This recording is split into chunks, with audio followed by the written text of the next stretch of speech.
comprehensive land use plan adoption. If you don't mind, I would ask that you treat this as an anomaly tonight and not the new normal. Correct. Okay. Yes. Thank you. All right. Thank you, Mayor, members of the board. It is exciting to bring you all our new comprehensive plan. Withers and Ravenel have been working with the town, with the steering committee, with stakeholders for over a year now. We have been talking about a new comprehensive plan, a new vision for the town, and we're going to present that to you all tonight. Greg and his team did a fantastic job for the town, and we stayed on schedule. A year ago, we stood in front of y'all, and you selected Withers and Ravenel, and we gave you a schedule, and we met that schedule. And I saw his schedule. It came up a lot. it did. So if he didn't meet it, And well, and you know, it's pretty rare that we didn't have some sort of hiccup throughout the process. We had meetings, community meetings, we had surveys, we had steering committee meetings, and the process went really well. I think Greg will be able to tell you all that that's pretty rare for his group to present a schedule a year from ago and meet that schedule. Yeah. We pretty much met every deadline. He and I met every other week, and we would have to change our meetings to a Friday instead of a Wednesday. But that was just he and I. The big points, we met the schedule. And we believe that what we're going to be able to present to you all tonight is a new vision for the town. And so Greg is going to go over the new comprehensive plan, and we'll be able to answer any questions that you all have. And it's going to be Andrew 2045, Planning with a Purpose. Greg? all right. Just to be safe, I'm going to go ahead and open the public hearing. But please, I'll have you present. Yes, sir. All right.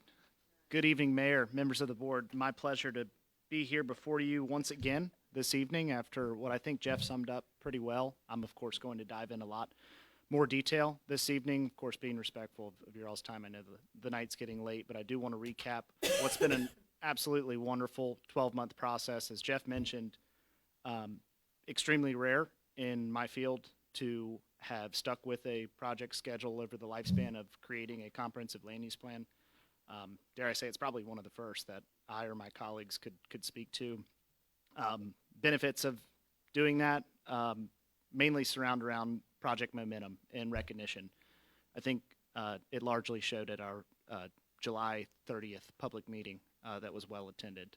So when you have a project schedule, you stick to it, it's made publicly available, folks begin to be more associated with the project, and I think that proved to be true. So before I dive into my presentation, really want to highlight, because I don't have a slide dedicated to it, but I want to give a special shout out to Jeff and his team, as well as all of the town staff. I've worked with Brandon in Public Works.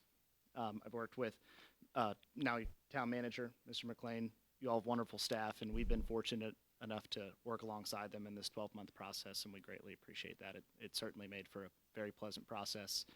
And without further ado, I'm going to jump into tonight's discussion, which is all going to be centered around the last 12-month process, creating Andrew 2045, Planning with Purpose, that we are seeking a formal decision from this board this evening on approval or denial of this land use plan that will essentially guide land use decisions, as you all are very much familiar with, and we just had some great experience with moving into the future.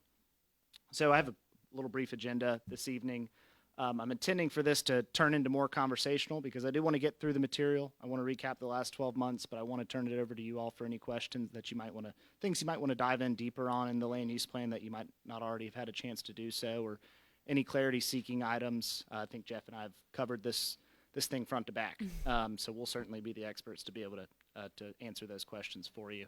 We're going to recap, as I mentioned, the project schedule, the famous now etched in history project schedule that we stuck to throughout the last 12 months.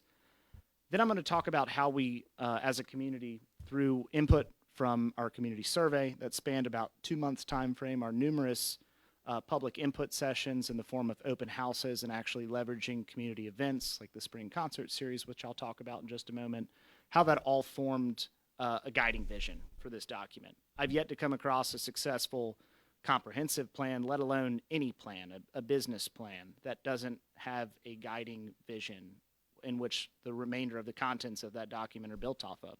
It's no exception with this document. That's exactly what we've done. We formed a community vision based on the input we received, which ultimately led us to 5 guiding goals. And I'll talk about the framework. I don't want to spoil my presentation of the implementation element, plan recommendations, and the future land use map. I'll talk about those chapters in a little bit more detail later.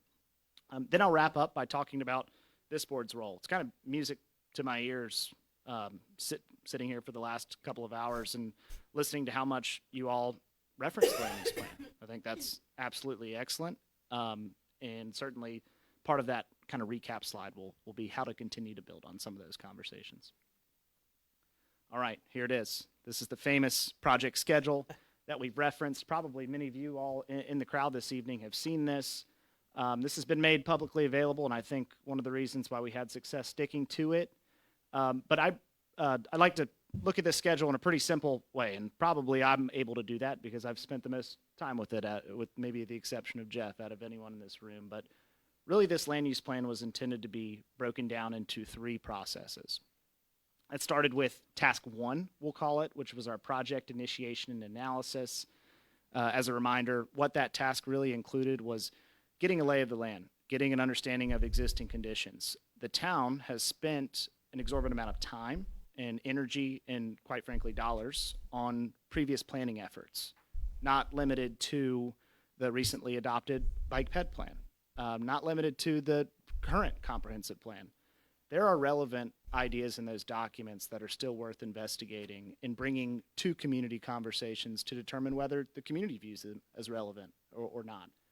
So that's a little bit of some insight as to what takes place into that background inventory and analysis task.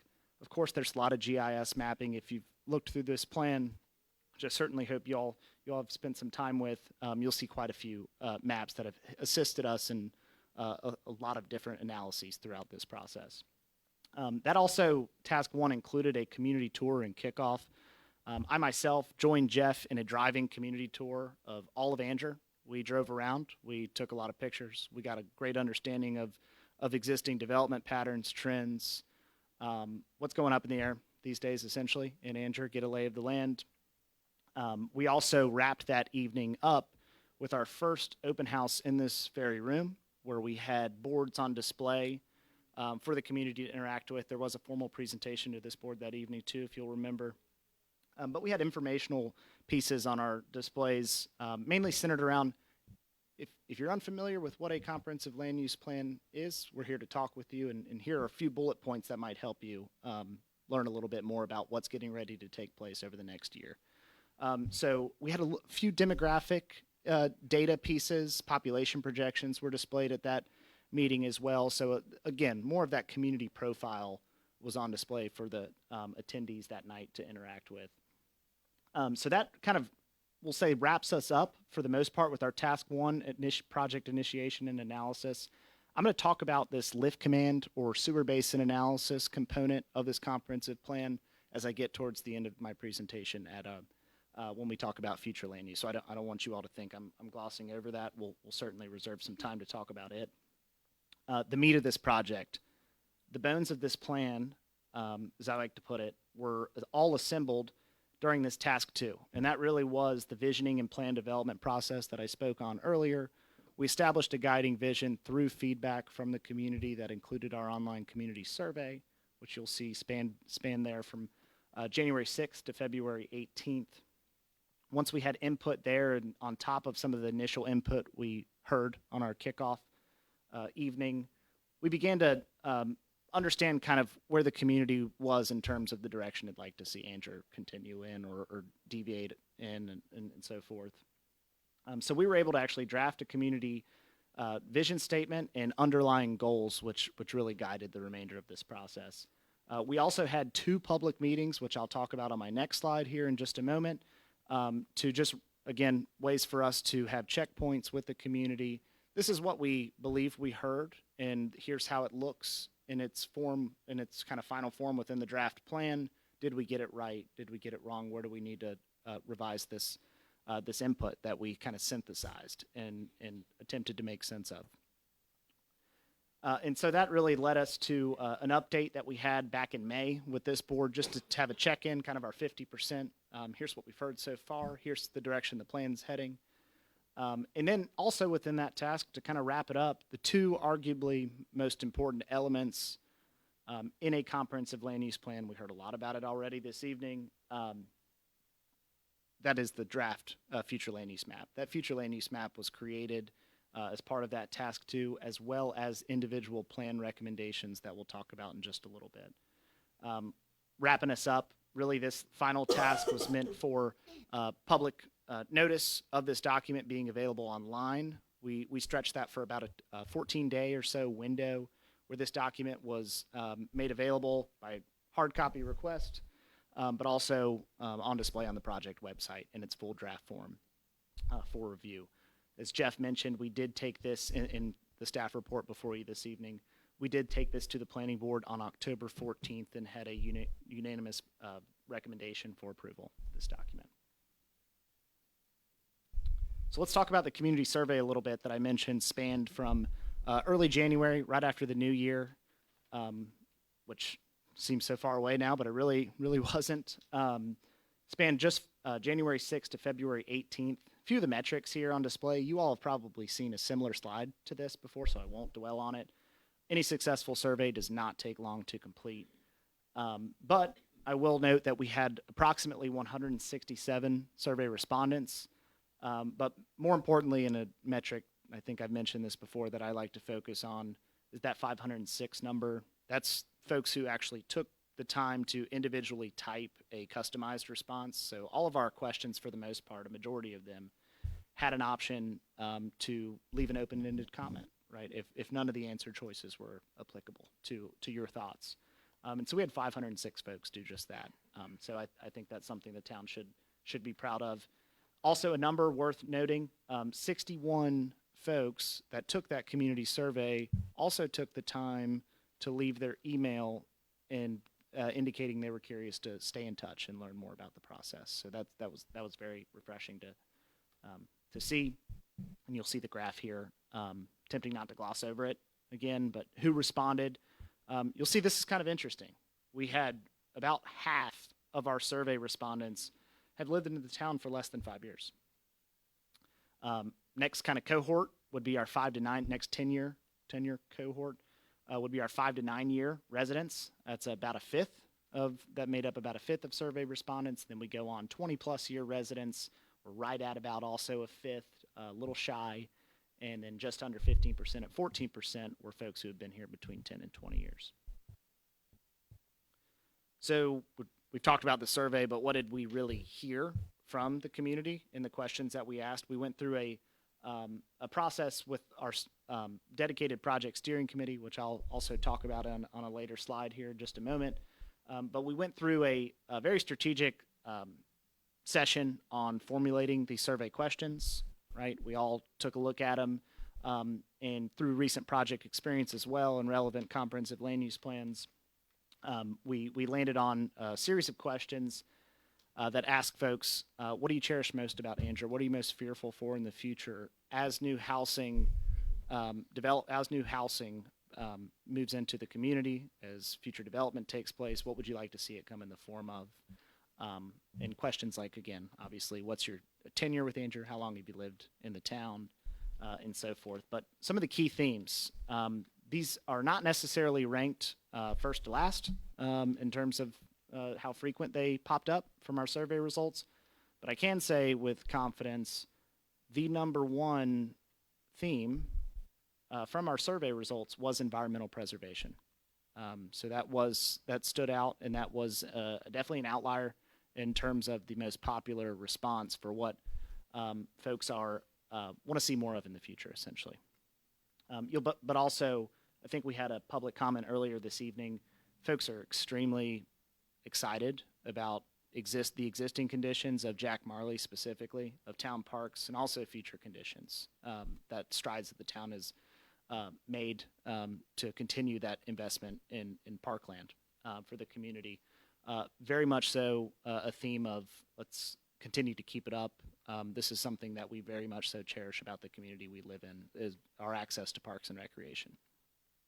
Kind of along those same lines, folks are also very interested in continuing to see investment and enhancement, both from a visual and really aesthetic standpoint to downtown.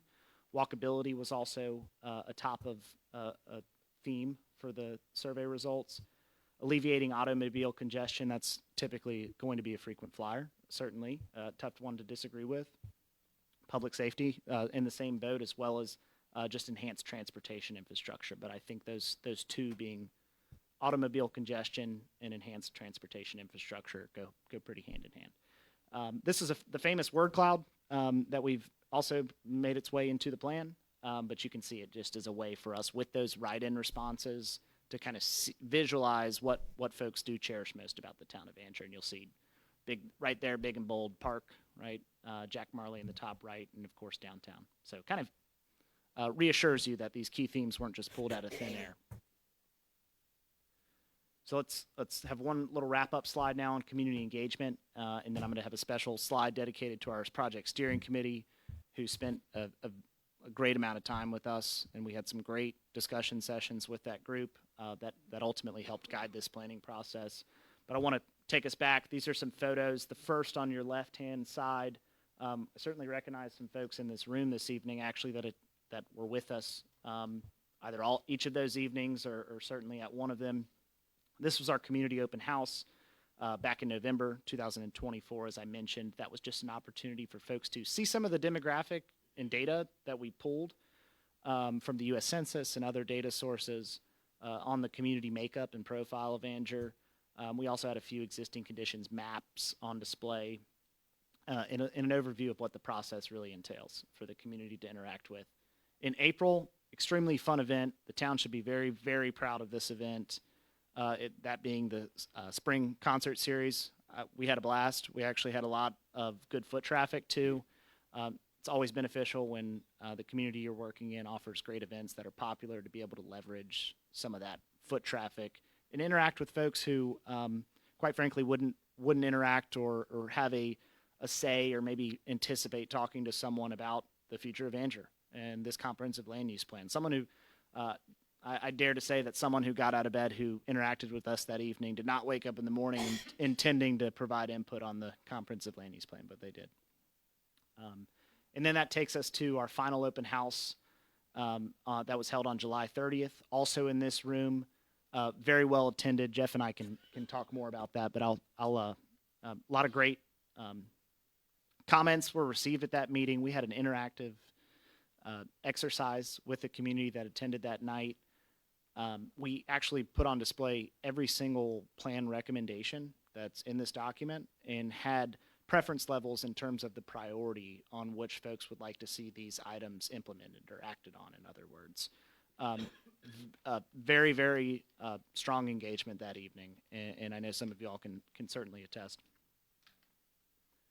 So this is where I give my special shout out to our project steering committee. We were fortunate enough to have two of you serve on that steering committee. We greatly appreciate this group's time. You were taking pictures of it? Well, I couldn't have taken that, right? That's me in it. Fair enough. But maybe the one on the right, I can't speak to it. But no, these were just two fun exercises, and I have the names of our steering committee in the top right corner here, but you can see we had a great makeup of both appointed and elected officials of the town. So a great representation of the community. And we also just had interested citizens, business owners, and the like. And so it's very good to have that diverse kind of input and perspective on the future of Angier, helping us guide and steer the project. So on the left, this was a small area land use planning exercise that we did towards the tail end of the project. Very, very informative, and actually made some real changes to the future land use map that we subsequently displayed for the community to interact with as well. Okay, so in the staff report, I'm going to take a moment and also read this vision statement, but these next slides are really the meat of the document. That is our guiding vision statement for Angier 2045, planning with purpose. Angier is a family-friendly small town that values its strong sense of community. The town will support thoughtful development that enhances quality of life for its varied population while preserving its local charm. Andrew will prioritize improving transportation routes and supporting economic growth through new commercial and mixed-use development with an emphasis on opportunities related to the NC 55 bypass. Andrew will continue expanding and supporting parks, recreation, and walkability.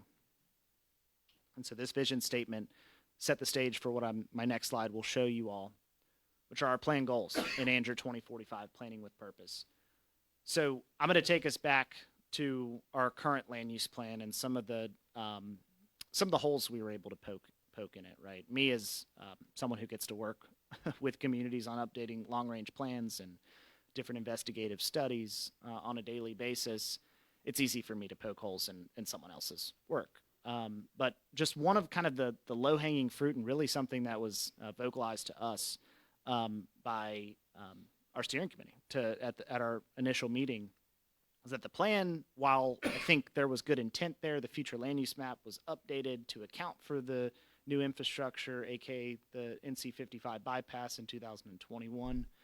But the 2017 land use plan had certainly served its time for Anger as a growing community. You know, there's statistics out there, but it's not uncommon for a growing community, especially of Anger-sized, update one about every 5 years.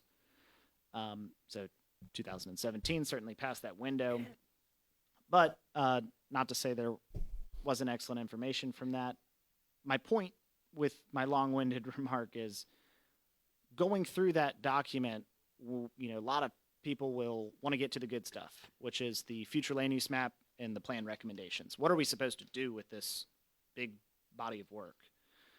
Well, in the current comprehensive plan, there's about 10 goals that some of them speak to one another more closely than others, but there are 10 goals, and then you kind of have a laundry list, I would say, of different recommendations with not very clear implementation timeframes, or when should we get the ball rolling on these things? Is there any sense of kind of a priority of these?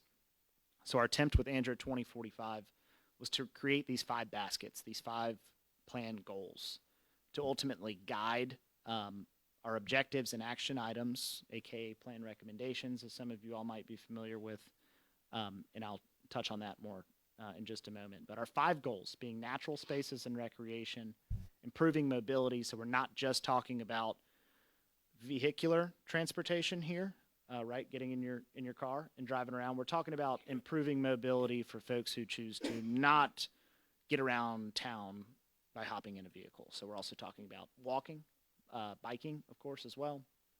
Multimodal transportation is the word to use.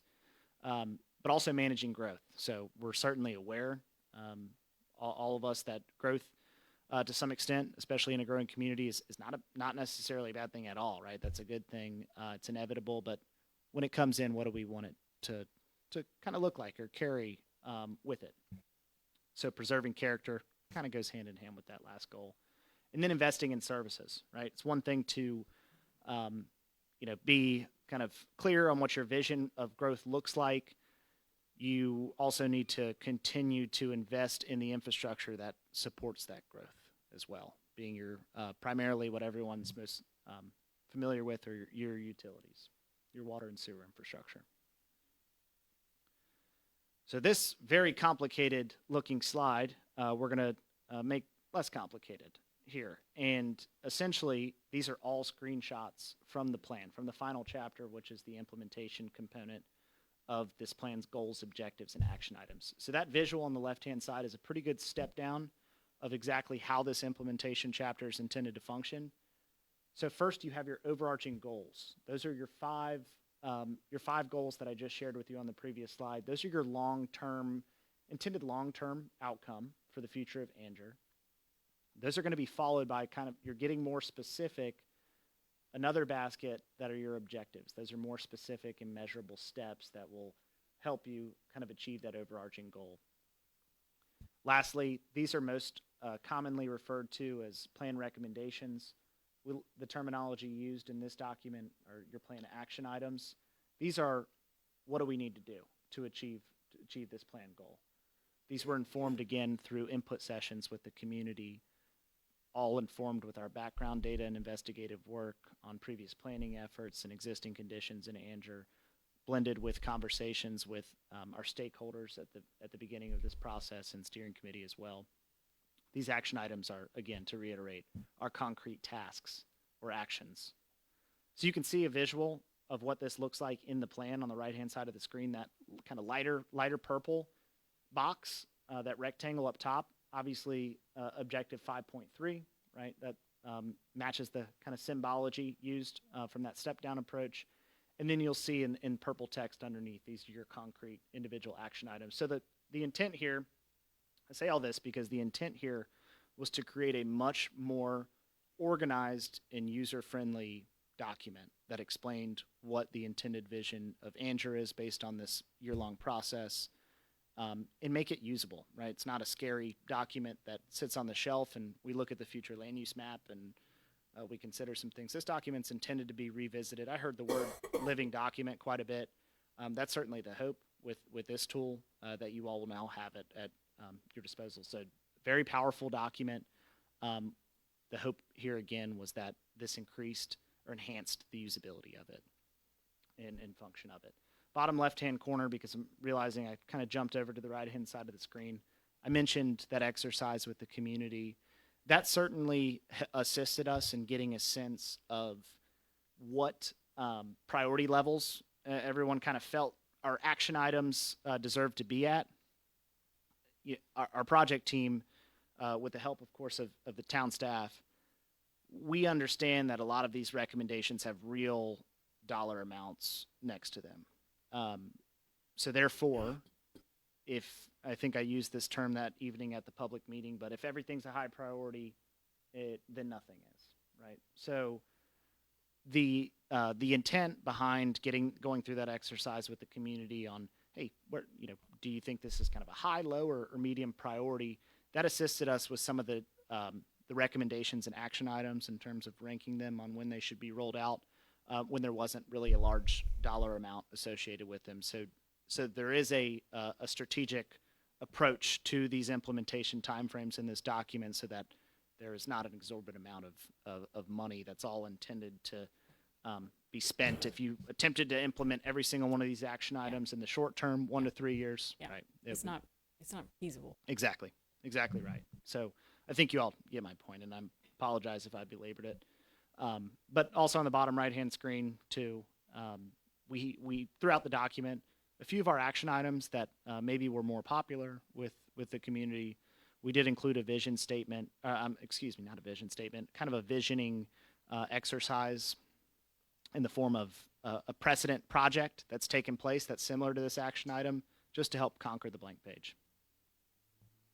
Okay, so moving on, and I promise I'm about through this presentation. But our future land use map, which I know we had a great deal of discussion on this evening. Future land use map and the creation of them can be very complex. There is a lot of data that goes into creating them. There are a lot of maps that are used to create a future land use map. You're looking at annual average daily traffic. In our case, we're looking at sewer capacity, which is something I'll touch on this slide, on this next slide as well. We're looking at current zoning as well, environmental considerations, 100 and 500 year floodplain. I think there was a earlier comment, and we'll stay focused on this presentation, but about kind of the land supply and developed land and makeup of Anger. Existing land use map, an existing land use map was created as well that helped us kind of visualize what land's been developed and what land's still available and vacant, what land's maybe used for agricultural purposes and so forth. So we're making informed decisions when we draw lines on a map. And so I won't go through each of these categories, but we do have 7 different flavors of future land use. These are referred to as our character areas, our future land use character areas within the document. That's our conservation and rec, 100 and 500 year floodplain, environmentally sensitive areas. Rural agricultural and residential uses, those are your farming operations, your homesteads as well, and any kind of agricultural support operation. Downtown core, that's the span really stretching from MacGyver to Rawls Church, where it makes a 45 angle degree. And And so we can certainly talk about the downtown core just a little bit more. Transitional mixed use, these areas are intended to serve as a buffer between maybe more dense residential development, and I know that word can be tricky and used in a lot of different ways, but maybe some more dense residential development as you transition into the solely kind of commercial downtown core. We have residential neighborhood. What this residential neighborhood takes the shape of is very much so similar to what you all see being developed today in Anger, with the exception of also identifying limited multifamily accessory dwelling units and townhomes as appropriate residential uses. Downtown residential, these are the old established homes that surround the downtown core, some of which are obviously being transitioned now into law offices and the like.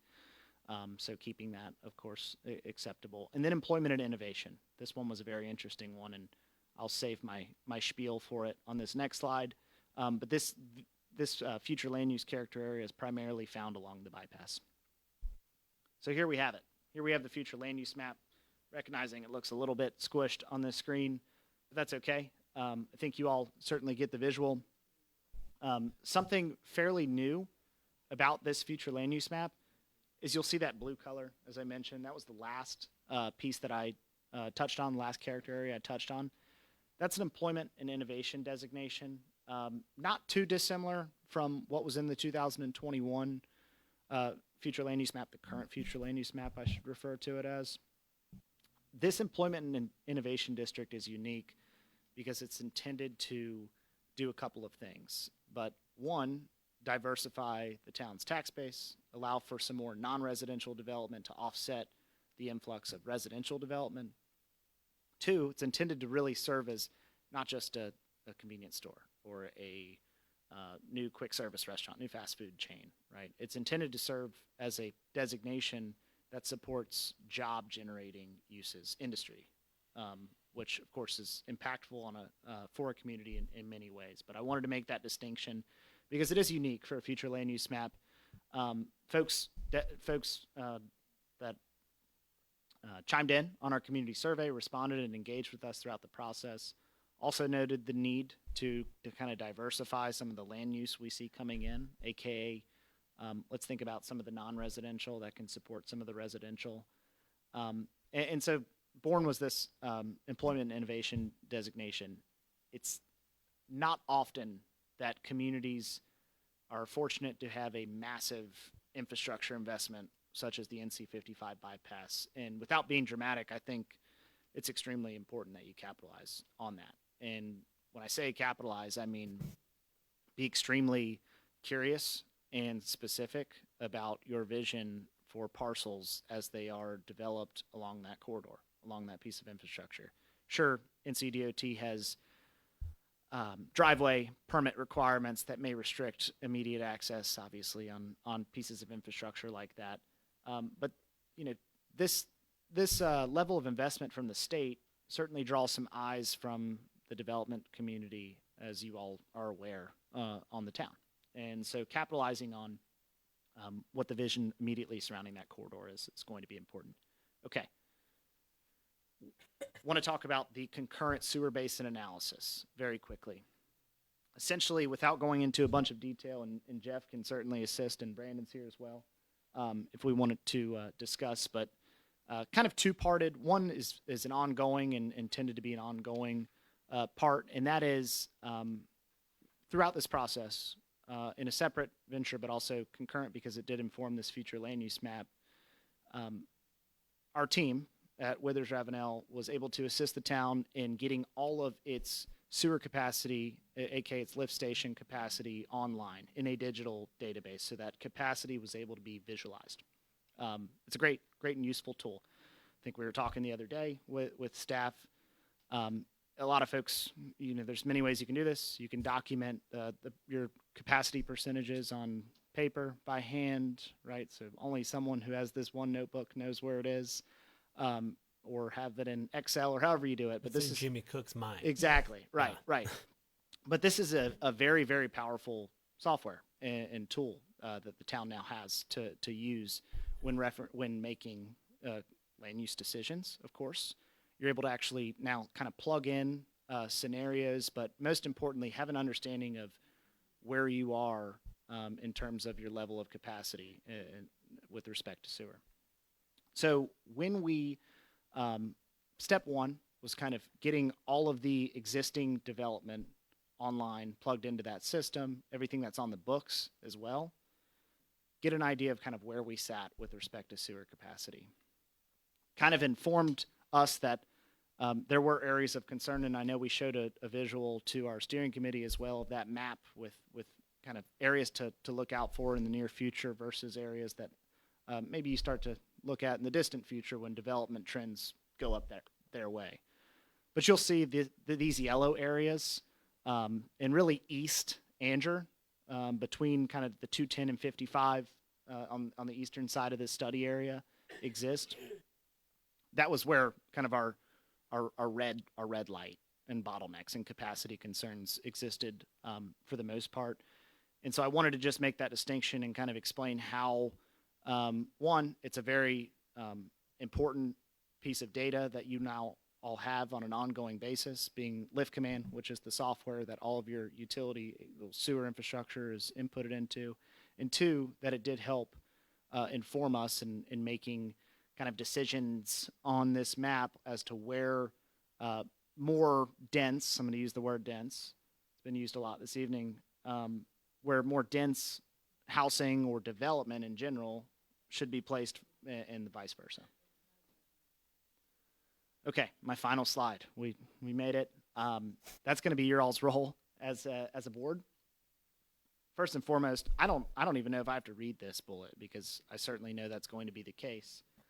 But continue to reference the comprehensive land use plan, including the future land use map. Obviously, when you're deciding on a land use decision such as a rezoning, there is a statutory requirement of considering your future land use map. Certainly, you can consider it and deviate from it with reasons stated, but continue to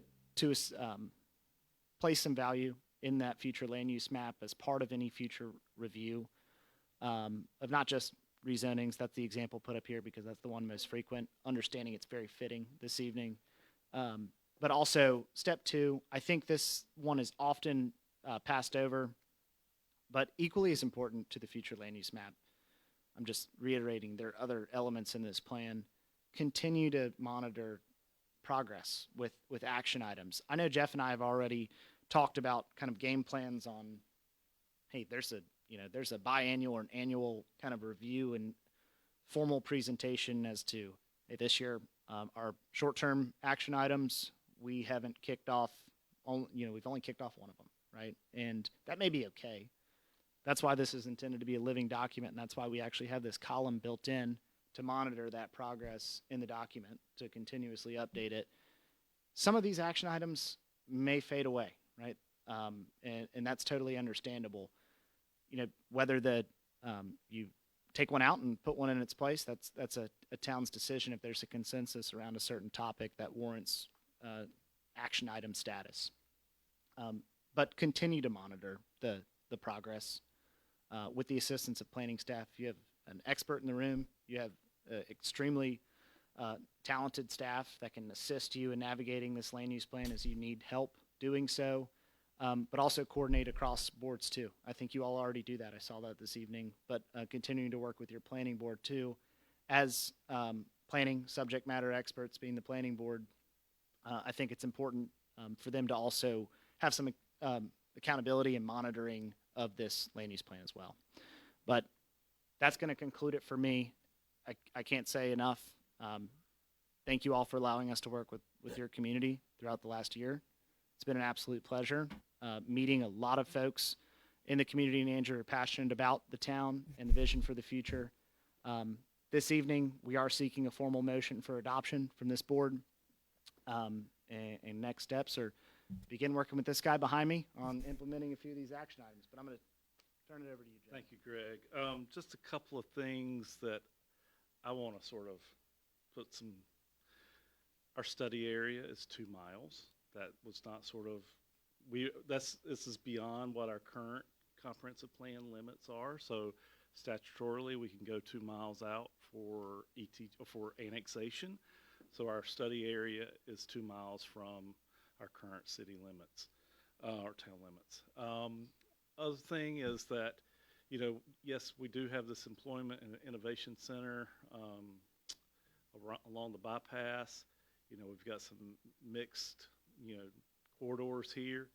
We also did a small area plan in process with the steering committee to sort of plan this area around down 210, Harnett Central Road area, where we've had some interest in developing these tracks here in the past, and where we see there's a storage facility there now. So there's a change in what's happening in that area, not from the town, but Harnett County, Lillington.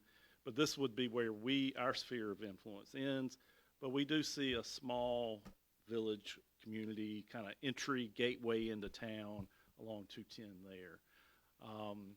So I just wanted to point those couple of things out, that this is 2 miles, and we did consider existing development along 210, and then future development along where the primary school is, and some current commercial that's happening there.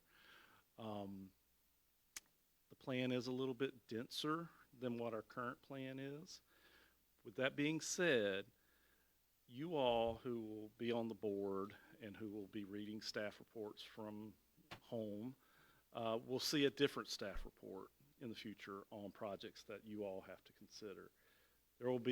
I will pull items from the objectives, and we will work through those if that project is meeting or not meeting the objective.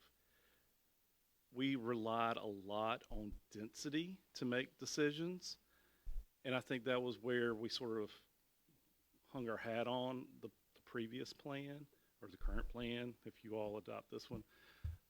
But what we've done is developed clear objectives for the developing community, for the town, for staff to work on. And we want to highlight those items, those objectives, those action items that development is helping. Sidewalks, open space, more green area, more environmentally sensitive areas. So the staff report will change moving forward into this new comprehensive plan. I like that part a lot. Yeah, so I wanted you all to know that this is not going to sit on a shelf. It will be referenced. It will be in your staff reports moving forward, and we will, address it often as we can. Yeah, I think that was all I wanted to sort of wrap up. And if you all have any questions, or if the public has any comments, definitely we have the public hearing open. So really quick, while you're standing there, forgive me because I don't know. Does the decision we made before this one, how does that impact, if that is changing the map, but then we're going to adopt this map? Oh, I think for the hour that you've amended the current map, Yeah. although not codified in any map form, Okay. that's fine. And then you can adopt a new map. Okay. Yeah. We're good on this one. Yeah. Okay. Right, Dan? Yeah. All right. Yeah.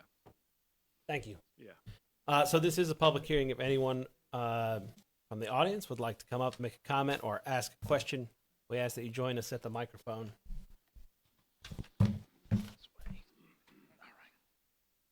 Hi, it's Alan Coates again. Yes, question for you, Jeff. Since we haven't seen anything regarding, this is an all general area map. This is a multi-phased question. When you're asking them to adopt something, I don't see the breakdown again of what these lot sizes are, and I see colors, and that's all I see. Is there some, because we quickly threw out the last plan within minutes in this room. So I don't see any of that up there. Okay. Does it exist? I see lots of colors. In the description of our character areas, especially in the residential areas, there is density in dwelling units per acre defined. 5 to 8 is the residential neighborhood. Rural would be 1.5 dwelling units to an acre. Now, these are generalizations, could be less, could be more. But what we will do moving forward is not necessarily rely only on this number.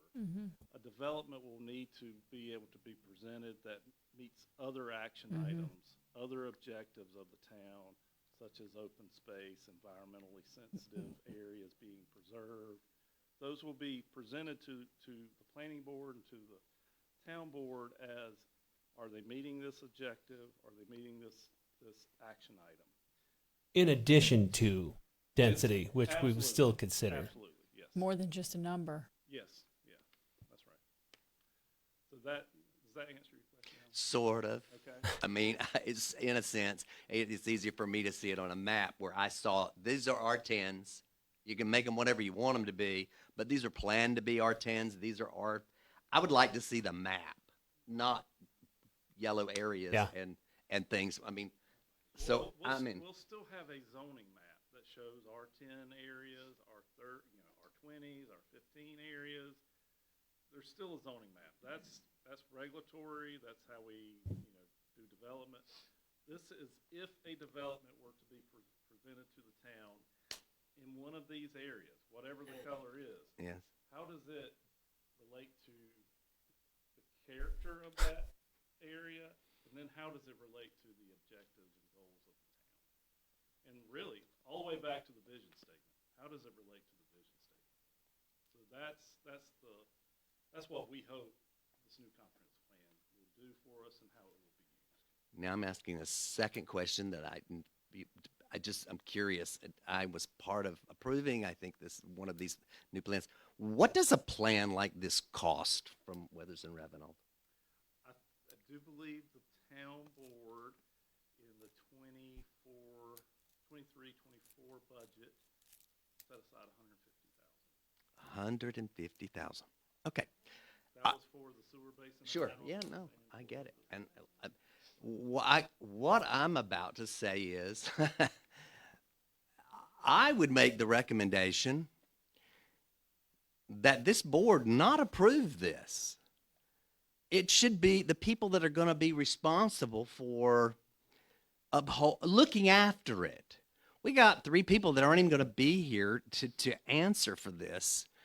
And I would think it would be something you'd want to maybe postpone and put the people that are going to have to deal with it and answer to it and follow it, let them decide if is it going to work for them. It's just a thought.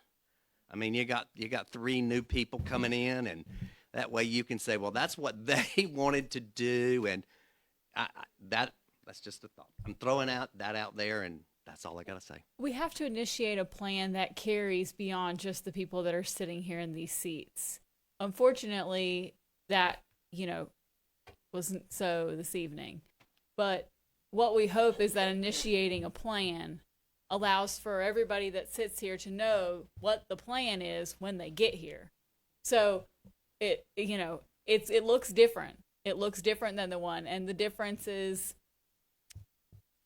looking for just the number. Tell me what it's supposed to be is one part of it. But knowing that more questions revolve around a development than just how many lots it has. And so that's what we're hoping is some of that is met on the front end, that those objectives and action plans are in place so that it's not Jeff saying it, it's not us saying it, that the plan says it, and we're all sticking to the plan. Well, sticking to the plan. But yeah, and I hear what you're saying, and I'm not going to argue with No. you. What I'm saying is obviously, from what you're wanting to approve, a lot needs to be changed from what happened tonight. So I think you're approving, I don't know, I feel like there are new things that now need to be incorporated into that to make I'm confusing myself. But what we came into thinking was the plan is no longer the plan. That's what I'm saying. And I think it But probably now- needs some now adjustment before you approve it. Now more boxes will need to be checked in That's- order for us to even see it. Yeah, right. That's what I mean. Yes. Yes, what you said. And Alan, this is a 20-year plan, so if you divide that 150,000 over 20 years, it's a little more reasonable. So 7,500 per year for that 20-year plan sounds a lot better than 150,000. So. Oh yeah, that's right. Yes.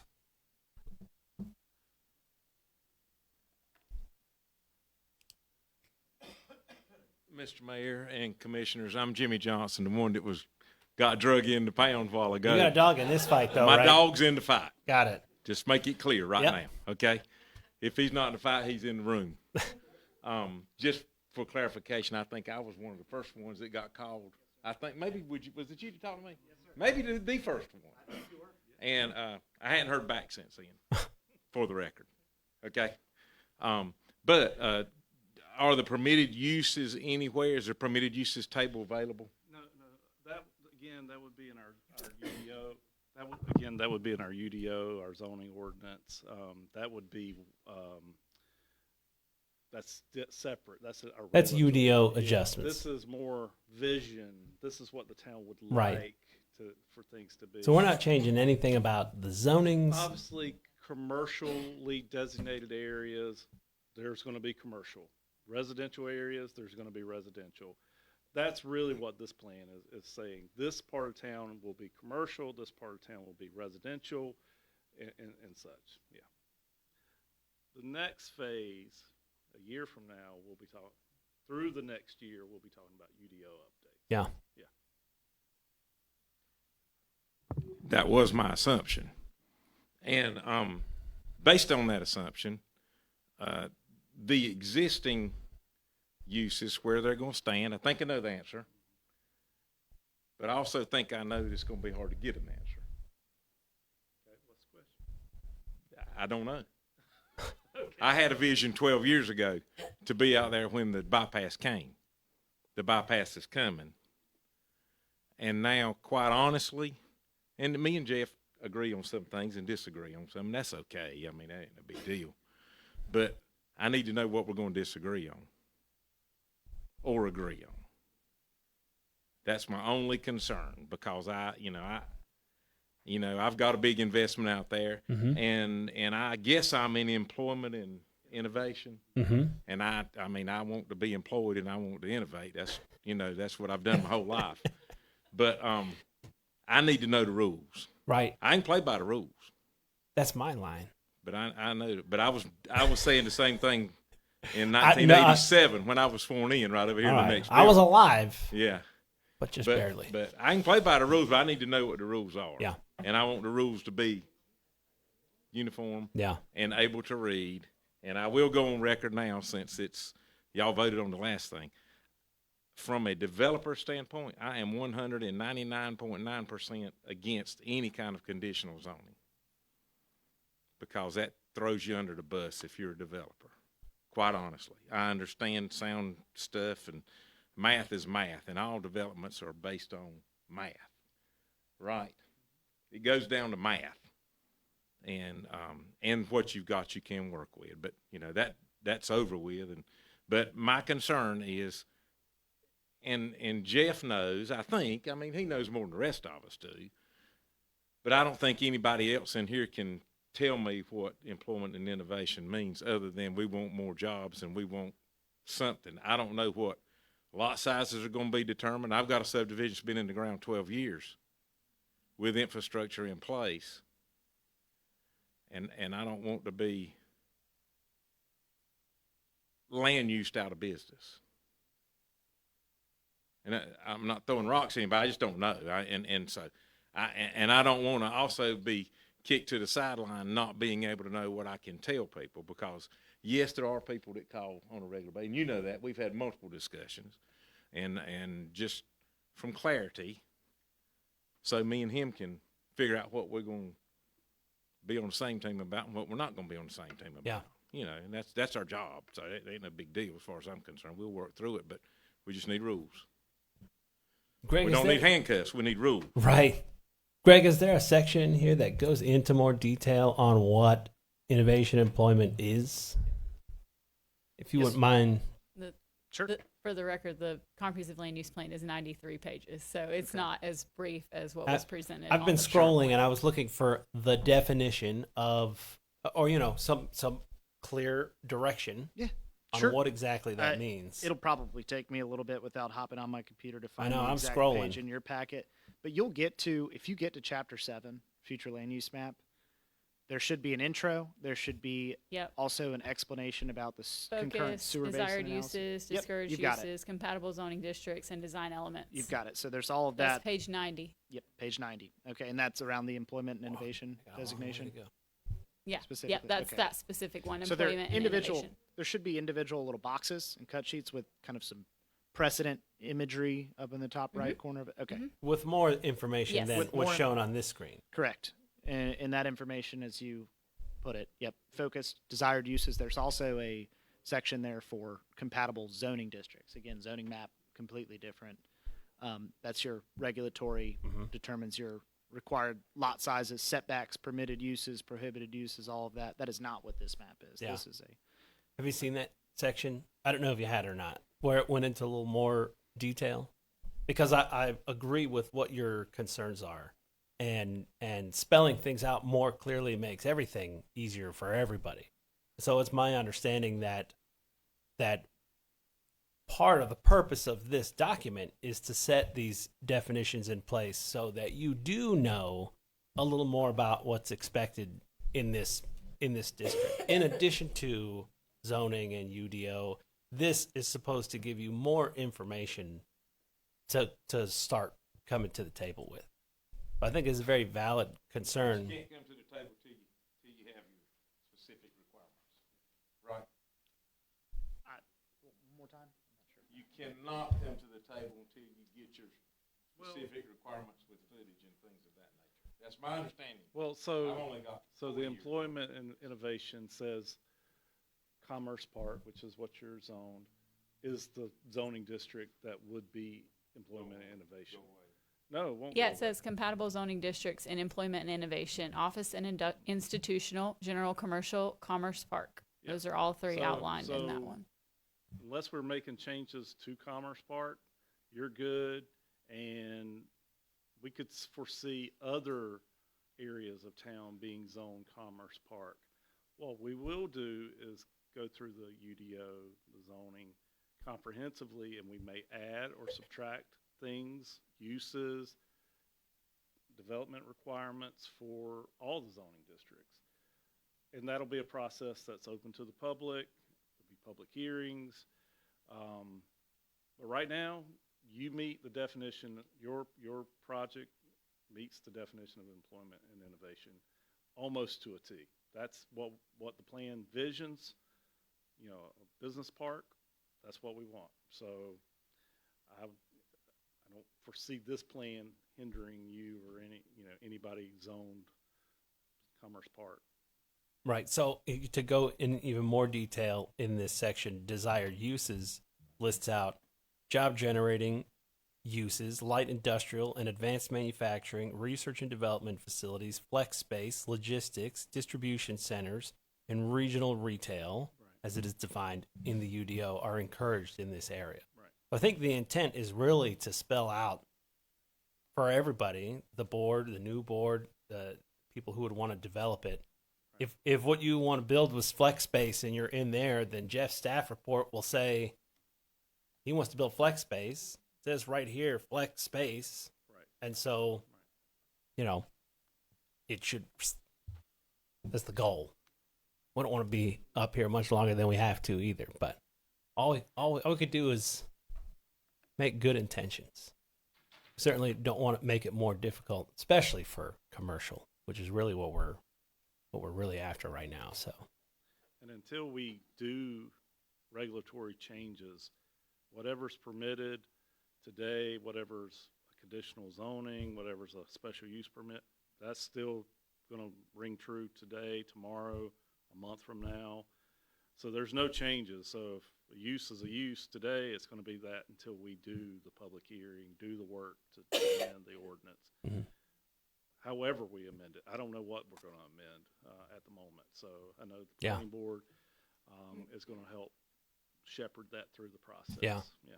The way I understand is the UDO really is what controls how we can decide, whereas this plan is more guiding us Even on. even if the UDO allows for a use in Commerce Park that isn't spelled out specifically in here, or Right. even sort of tangentially, if it's an allowed use, it's obviously going to be allowed to be built and Mhm. developed until we change that regulatory language.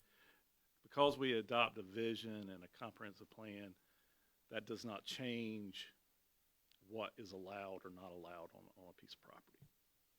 So the rules stay the same, Yeah, and this is a vision guiding that's right. That's right. document. That's right.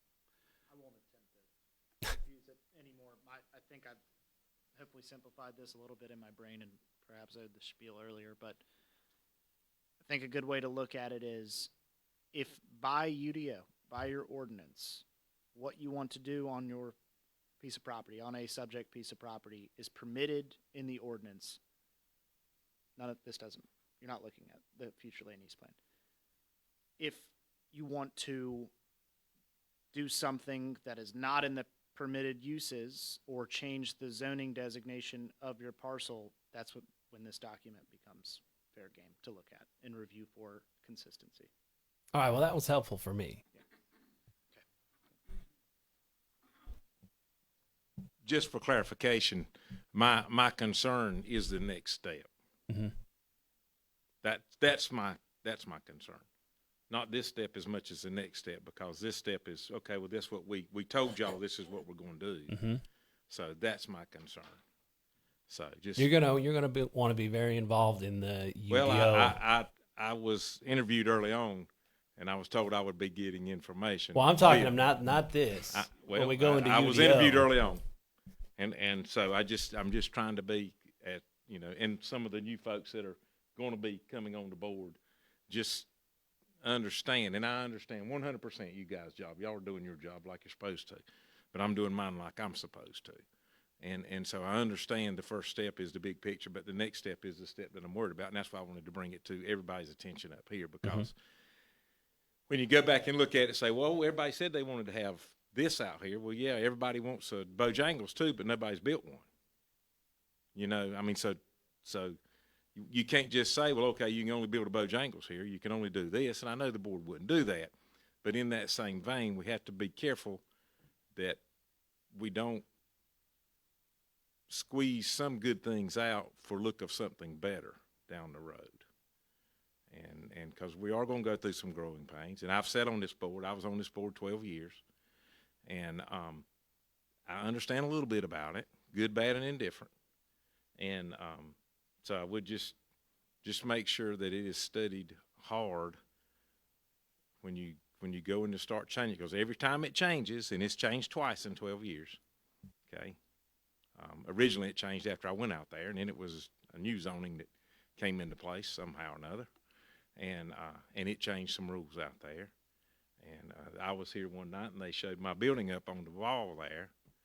I don't know if anybody here was even here then.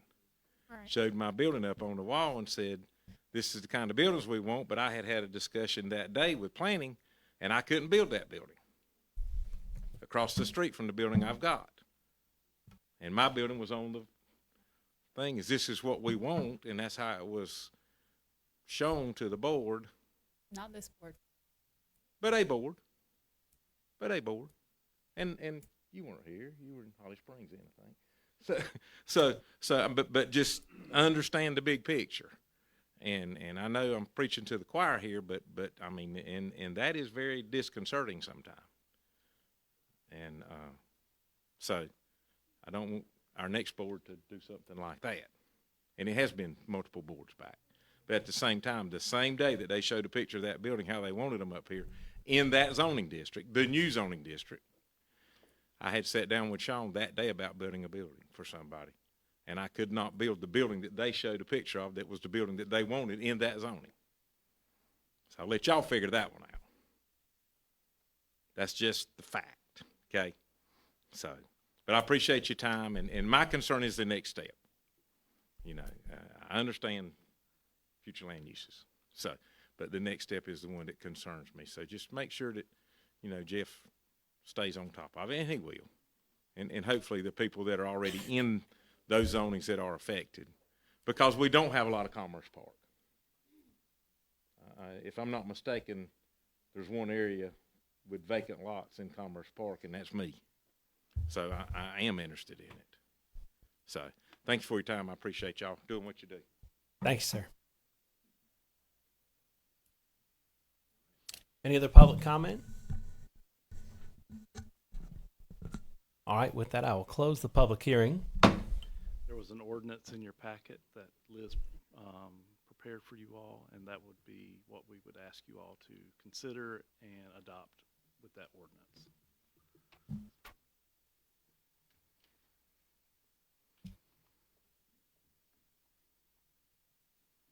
All right, so staff in our packet has given us an ordinance that would approve this, and I assume that we do not have to read this entire thing as part of a motion.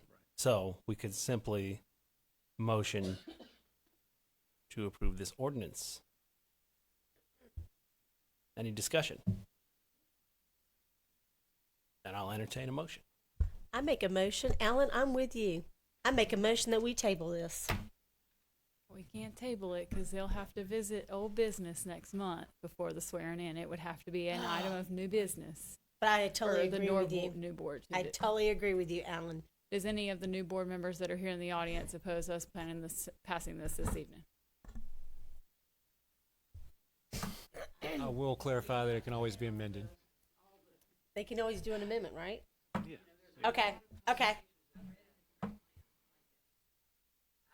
I just didn't want to make a motion and it become, say, and then y'all aren't pleased with it. Because y'all are the new ones that are going to have to deal with it, not us. So I make a motion that we, oh God, I don't have the ordinance. Hold on. Page is the ordinance on?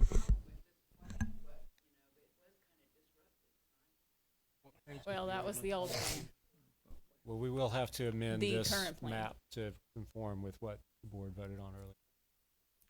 Because the rezoning the property changes the future land use plans. Well, it's going to be R6. And that would, And- from a density standpoint, that Right. meets. Yes. Because it falls as one of the outlined. Where did you find this?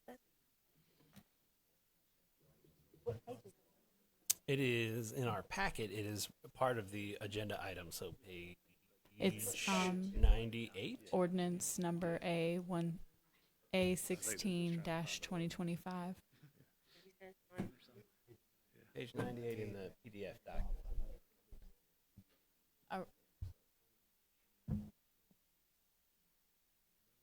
Did you Okay, want to I retract rescind your my table? motion. I make a motion we approve ordinance number A16-2025. There you go. Okay, any discussion? All those in favor, raise your right hand. It's unanimous. Thank you, Jeff. Board. All right, we have old business number 1, Brandon. Thank you for your patience tonight, Brandon. Brandon is going to talk more about the Johnny Road Sidewalk project, and I think we're going to get some formalities out of the way tonight, right? That's right. And good news. All right. Evening, Mayor, Board. Got 3 items here, all associated with the Junior Road Sidewalk project. The first one here is you all authorizing the town manager to sign the supplemental agreement that we will receive from DOT for the additional funds that we have received from Campo that you all directed me to pursue last month. Excellent. These are all due to time constraints with the package that we've got to get back to DOT for approval and to be able to give the contractor a notice of award for the bids that they put in for the construction. So that would be the first one. If you want to approve that one first or make a motion to approve it. All Does right. that make sense?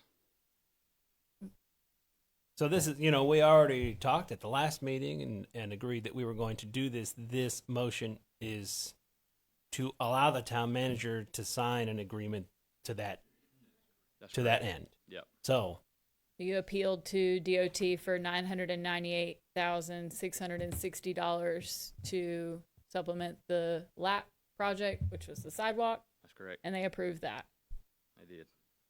I make a motion to authorize the town manager to sign the supplemental agreement for the Jenny Road sidewalk project in the amount of $998,660. any discussion? All those in favor, raise your right hand. Opposed? 3-1. Carries. Thank you, Brandon. Number 2. Okay, so the next one is the contract for the CEI services, which are the inspection services that will be provided from a third party for the sidewalk project. We have not received that contract yet. We assume to receive it any day now. That contract is for $431,496. Obviously, that would need to be approved by y'all. So we were looking for you all to authorize him to sign that contract Okay. before the next board meeting. And So this we is can- this is in the budget for that project. Yes, sir. Yes, that's part It's of simply because it is over the town That's manager's approval amount. Mhm. Okay. Discussion? Motion. I'll go ahead and make the motion that we authorize the town manager to sign the contract for the CEI for Denny Road sidewalk project, amount of $431,496. All right. All those in favor, raise your right hand. Opposed? 3-1. It carries. Number 3, Brandon. Okay, the last is for you all to approve the resolution for the tentative award for the construction contract to Morgan Trucking and General Construction in the amount of $2,454,055. That is tentative upon DOT's approval once we get all this packaged to them and get their concurrence. All right. And this meets our most recently approved budget for this project. Yes, sir. Discussion? Then I'll entertain a motion. I'll go ahead and make the motion that we approve the R03 2025 accept the bid for Morgan Trucking and General Contractors for $2,454,055 for construction Jenny Road sidewalk extension. All right. All those in favor, raise your right hand. Opposed? 3-1. It carries.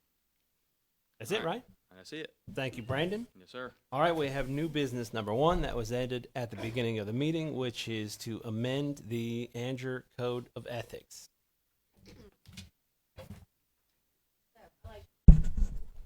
So I like to make a motion that we add to the, oh, wait a minute, hold on. I'm sorry. Okay, so the stuff that I'm submitting to actually make a motion to amend is section 3 and 4 to add to our code of ethics. Section 3 says to preserve the impartiality or the public confidence. Any board, any member of the board, including the mayor, who is subject to an investigation shall not participate in the investigation discussion, deliberation, or I think we were going to take out the decision-making. Yeah. Is that what you suggested? With regard to voting, you have a duty to vote Right. unless you're statutorily prohibited from voting, Right. Or or if there's a statutory allowance to not vote, like a financial benefit or something like that. So you actually have a duty to vote unless the statutes say you can't or you don't have to. Yeah. So I would prefer that we comply with the statutes on that Okay. rather than create different voting Okay, making a rules. mandatory Yeah. recusal. Okay. So just stick And- with the statutes on voting. And for section 4, in the event that the town council conducts its own investigation, whether or not it exercises its subpoena or investigative authority under North Carolina General Statute 160A-80, the council may, upon finding reasonable grounds or evidence of a potential criminal contact, make criminal referrals. And I think we touched on this, Dan. How did you want me to? I mean, anyone can make a criminal referral. It's just going to the DA and Okay, say, to hey, the I want you to appropriate local? charge this person. Okay. So, I mean, we don't, it's almost superfluous because the board could make a criminal referral with or without this language in there. Okay. So anyway, a criminal referral but- to the appropriate local, state, or federal agency. Such referrals shall be documented in the public record and shall include the basis for the referral consistent with the due process and the application confidentiality requirements. So those are the things that I would like to add to our Town of Andrew Board of Commissioners ethic policy.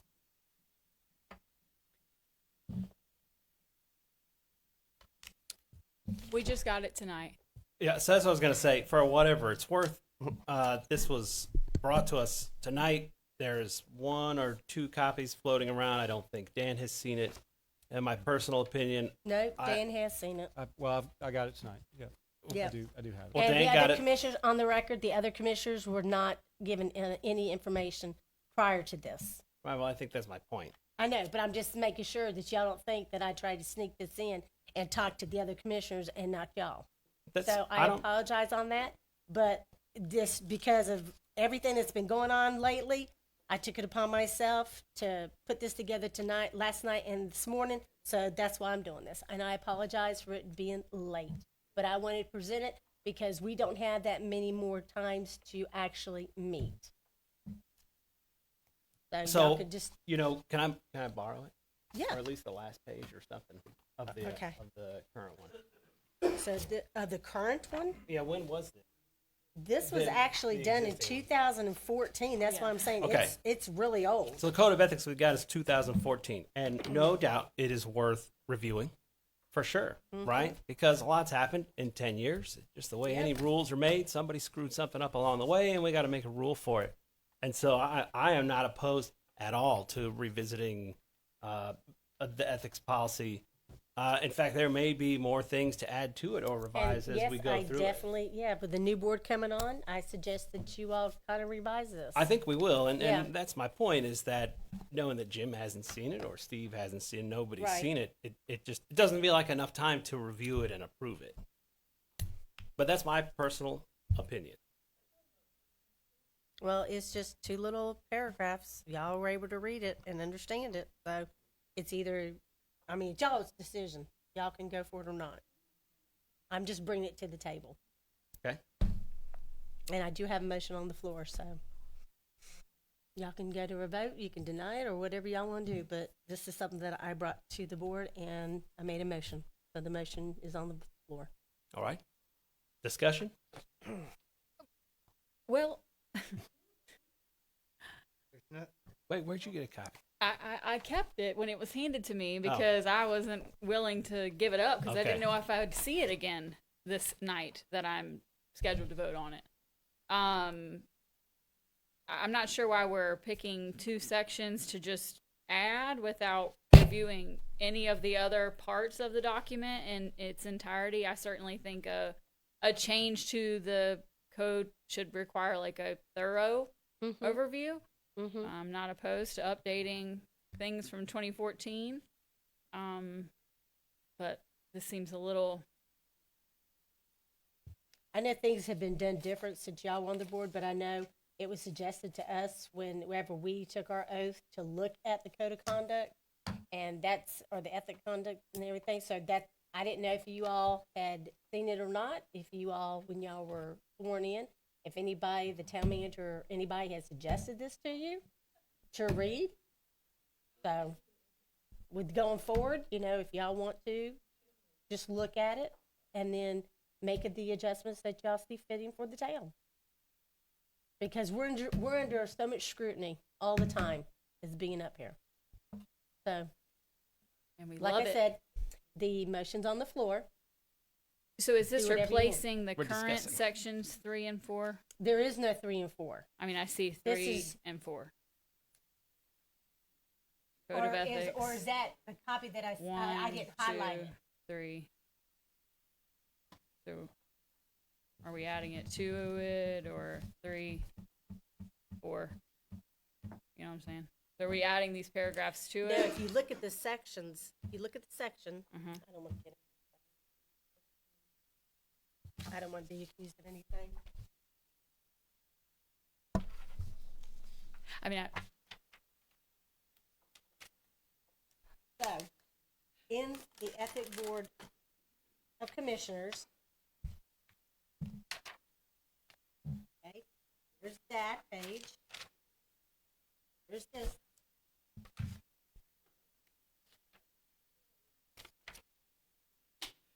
Thing we only have is to be it further resolved. I'm adding to that section because we only have 1 and 2. I'm adding 3 and 4 to that section. That is it. What page is that? It's it's near the end. It's like Be it page further 1, 2, resolved. It's like the 3. second to last page. Yes. And on the further last resolved. page. considering the public at large doesn't quite understand the motives in which this is being presented, I'm inclined to give a little context, but I wasn't necessarily prepared to do it Then vote against it, but the motion is on the floor. I mean, eloquently. okay, well then deny it. I mean, We've just, this board has had a lot of problems with the past year and a half, and I'm just trying to put things in place so we can all move forward as a community. Ms. Harmon, I'm not sure a logical discussion is what's going to drive the vote on this one. So do what y'all want to.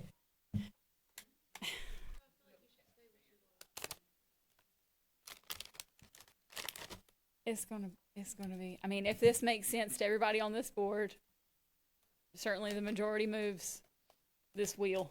So It's only 2 little statements. I mean, it's an self-explanatory. effort to create a trap. It's an effort to Create create a trap. What trap? Yeah, because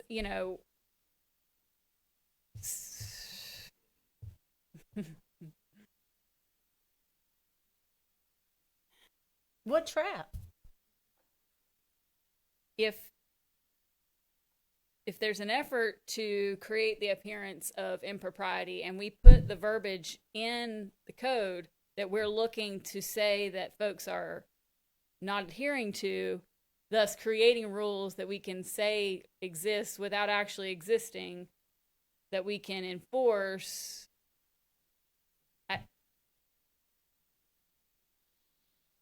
Isn't this Well just said. holding the? No. Isn't this just? No, holding I'm- us to I'm a being higher serious. standard? Isn't this just holding us to a higher standard? Yes. Steve, what does it I say? don't What know are that 3 and this 4 is say? not what we're already doing. It says that it can be Pull your looked mic at. down so we can hear you, please. It is requiring the board to be held to a higher standard than it is now. I don't Can I know that borrow? this is different than what we have Yes. been doing, honestly. Is there any problem with the elected officials being held to a higher standard going forward? All right, Steve, what standard? Tell me what we're adding.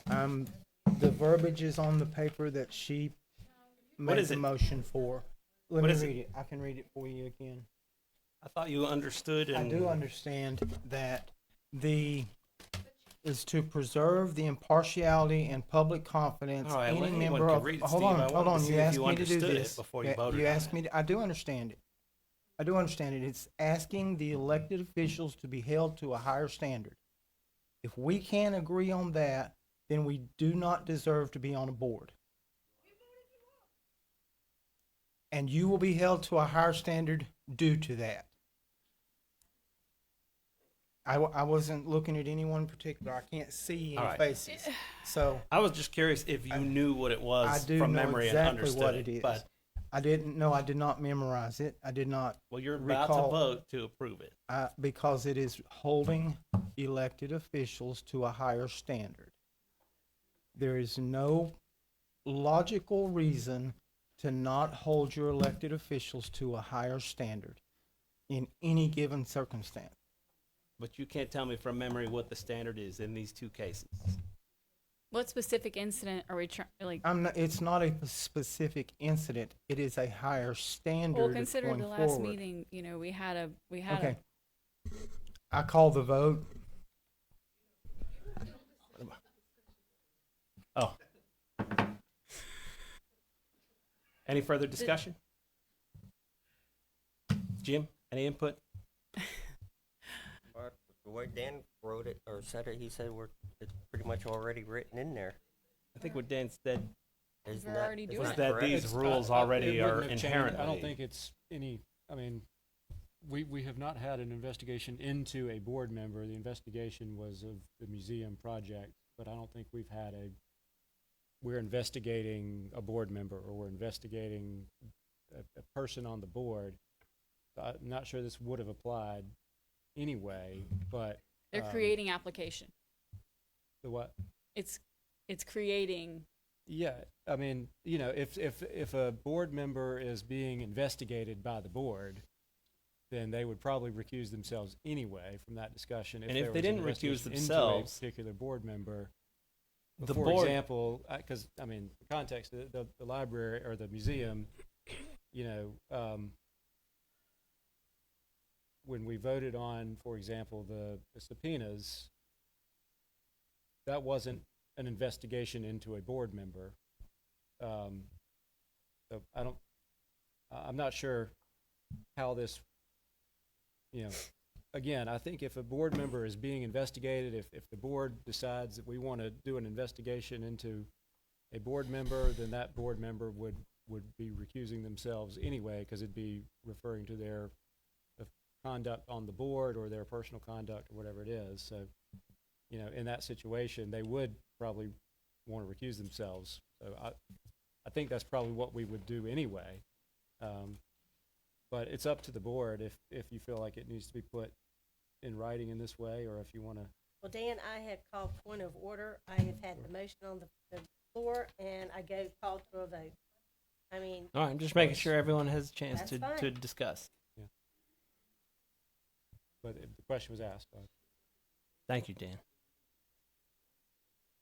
All right, if there's no further discussion, all those in favor, raise your right hand. Opposed? We'll review this again. For now, the motion carries. All right. Staff reports, they're in the agenda.